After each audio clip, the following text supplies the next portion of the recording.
Good evening. Welcome to our program tonight. My name is Rob Izett. I'm the band director at Mazama, as well as the music coordinator for Klamath County Schools. And just to tell you real briefly about kind of how this all came about 4 years ago, it was our first year for many of us here. The music coordinator wanted to do an all-county band. So we've got the bands from Chiloquin and Henley and Mazama, the whole bands.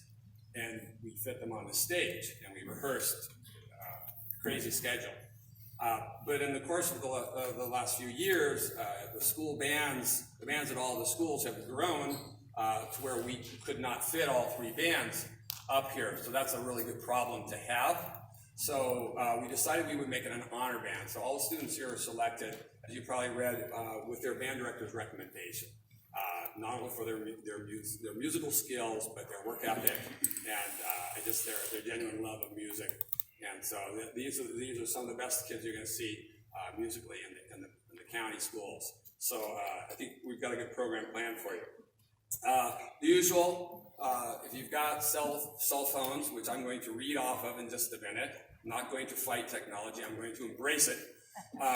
But if you have yours on, either you turn it off or put airplane mode or put it to stun, I don't care what, just so that it doesn't go off in the middle of the program. If you need to use a bathroom or get a drink in the middle of the program, please wait till between songs. It's not a long program, so that shouldn't be a problem.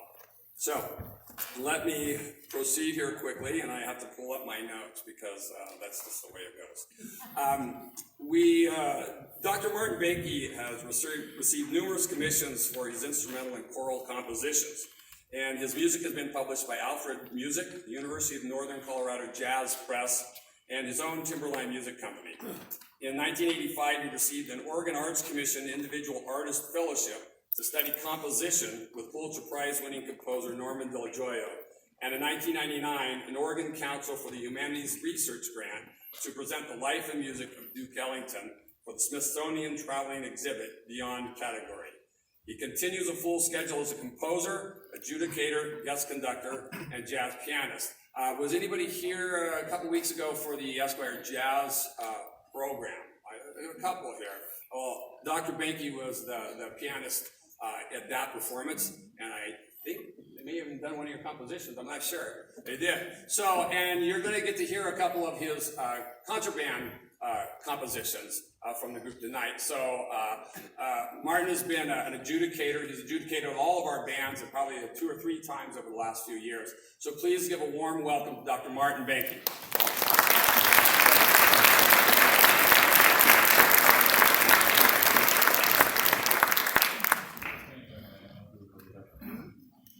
Hello, Tess. Can you hear me? All right. What a pleasure it is to be here. It's fun to be here performing, as Rob said, with Ken White's band.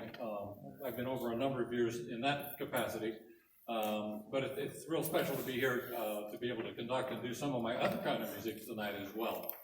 So I'll tell you a little bit more about what we'll be doing here between tunes in the program, within the program. But I'm going to go ahead and get the band tuned and comfortable, hopefully, right now. But the first tune that we'll open with is the first movement, actually, of a 5-movement suite that I wrote for a colleague of mine on his retirement, and I entitled that the Willamette Suite. This first movement is entitled The Cascades. It's basically a fanfare, and it is meant to depict that part of the geography that we're all familiar with, the Oregon Cascades themselves. So this is the Cascades, which is movement 1 from a Willamette Suite. But we're going to tune first.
Did you see it? Did you see the Cascades?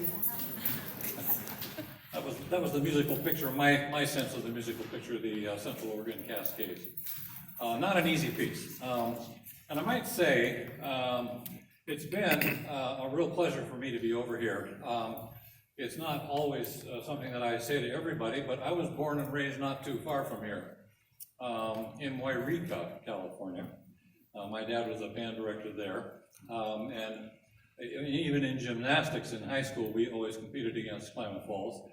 And I always had known about the music program over here as well. It's been solid in many of the years that have been in the history, the recent history of this area. So that's always nice to see, and it's really nice to see the quality of work that is being done and the growth that's happening within the bands that are represented here tonight. So the other little bit of information that I don't usually let out about myself, in addition to being born and raised in Yreka, is that my first teaching job, and there's not an audience probably on the planet with as many folks as will know what I'm about to say. I started teaching in Doris, California. The music capital of the Western United States. At least that's what I thought when I went there. So stayed there a while, and then have taught in a whole bunch of other places in the meantime.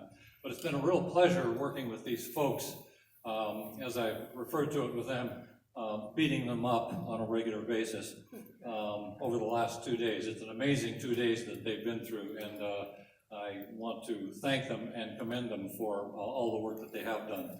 This next piece is a band standard that I actually played in my father's high school band in Yreka. I think it was published in 1959, but it's a band standard that as an adjudicator and clinician, I still hear lots, and I never get tired of hearing it.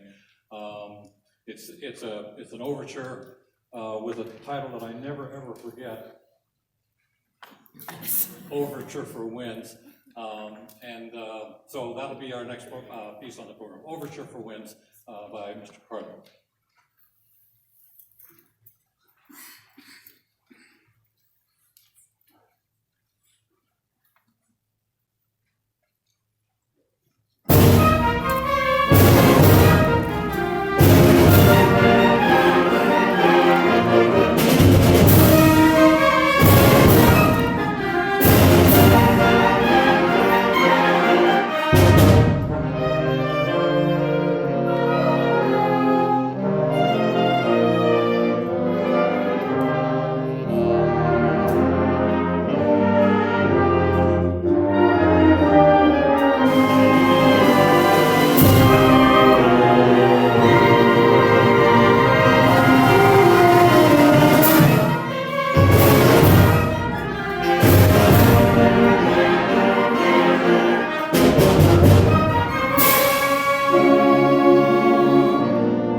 I'll just take this opportunity to read to you what the composer said about this next piece.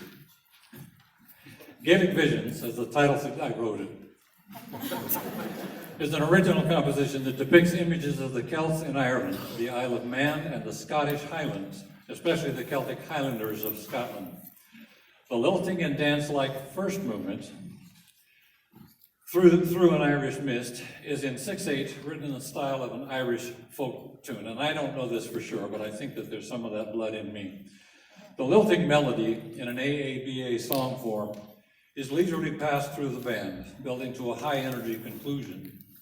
The second movement, My Love, She Could Not Stay, speaks of a young love that has encountered an unknown sadness, depicted by a simple but haunting and melancholy tune, first presented in our performance tonight by alto saxophone. It then builds to a soaring full-band ballad texture, finally returning to the reflective opening alto sax line. The concluding movement, the Highlanders Regiment, a name taken from the Scottish military force with an extremely proud and colorful history, is a stately but rousing march that presents its first strain with piccolo solo and then layers in other melodic and counter-melodic lines in characteristic march style, finally building to a conclusion that combines several of the melodies in joyous finale. This is Gaelic Visions.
So you should have been here last night when we sight read this stuff.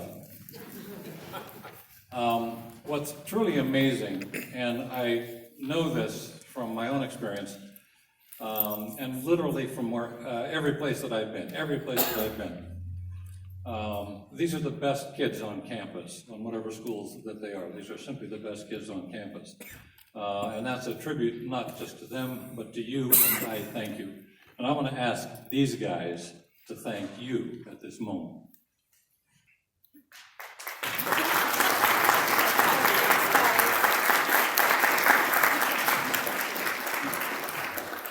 I'm not kidding. I took a loop that included most of California, Arizona, Colorado, St. Louis, Missouri, Seattle, Washington. Finally, I spent most of my time in Salem at Willamette University, and then retired. I couldn't quite bring myself to go back either to Wairika or to Doris, but all due respect. But have actually settled for, I think, what will be the last time in my retirement here over in Medford. And every place I go, kids who are involved in music are the leaders, and it's a two-way street. Music draws the leaders, and music creates the leaders. In a band like this, and I've conducted honor bands, I don't know how big they are, at least 150, probably one or two that are like at 200, very, very large ensembles. This is a very specific kind of ensemble where it's not really more than one on a part, maximum two on a part, so it's really like chamber music playing. These folks we've been talking about, they can't really hide inside the texture. They simply have to play their parts so they don't get played. And going back to last night, I'm not sure if you had heard last night if that would have kept you from coming tonight. But they have made such incredible progress on the music, and in terms of even their working together with me. Anyone who comes in from the outside is going to bring a different technique, a different approach, a different personality, and they not only have adapted to me very well, they have worked together with me to create really some wonderful, wonderful music. So again, I appreciate you and I appreciate your students. Our next to last program here is a very beautiful American hymn that I think some of you will recognize. The title given to this setting of the hymn is Nettleton. This is by Johnny Vincent.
So we did some music history as we went through the rehearsals yesterday and today, and I'm finally to a point, I think, where there wasn't a single person in this band who knew the name Duke Ellington. Really? Are you as surprised by that as I? Okay. Duke Ellington was an idol. Of course, I am just a bit older than these guys. I'll give them that. Likewise, I asked them about Stephen Foster, and I don't even remember Stephen Foster. He goes back to the turn of the century, as some of you may know, as perhaps one of the greatest American songwriters of all time, having written over 200 tunes that we all know and love. Camptown Races, My Old Kentucky Home, there's Gentle Annie, there's just a ton of them. Contemporary composer David Gillingham has taken several of these, 4 of them actually, and set them for wind band. And we're going to do just the last movement of Mr. Gillingham's work tonight to close our program. This actually third movement of what he generically entitles Foster's America uses 2 of Stephen Foster's tunes. If You've Only Got a Mustache, and that comes from 1864, actually clear back in the century before last, and Gentle Lena Claire, which is one of a generic kind of sort of almost syrupy, sad kind of balladish tune. So that's how we'll close our program tonight. I want to, before we do that, though, I want to thank all the directors who were involved and who have been involved in teaching these kids and in putting this whole thing together. So let me just ask, I presume that they're all here, that Rob is here, Rob Zett you already ran into, and Sarah is here, and Katie is here. Okay, did they cover 3? Where are those 3 people? Raise your hands, you 3 people. They're in oh, okay, they're off to the side. Okay, we got at least 2. She's over here. Okay, and we got 1 out here. So did I forget anybody? I want to thank these folks for everything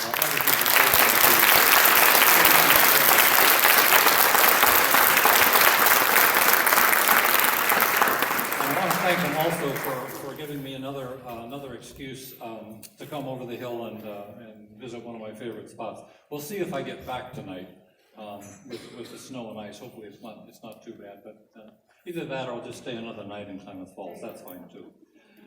So once again, my pleasure to have worked with these folks. Thank you for creating, in many, many ways, these students that are playing for you right now. This is a couple of Stephen Foster's greatest tunes.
Thanks for coming. We've asked your kids if they can stick around just for a few minutes to help us load the percussion into the truck so that I don't have to do it tonight. But it's just percussion, it's not all the other stuff, so you won't have to wait long. So thank you again for coming.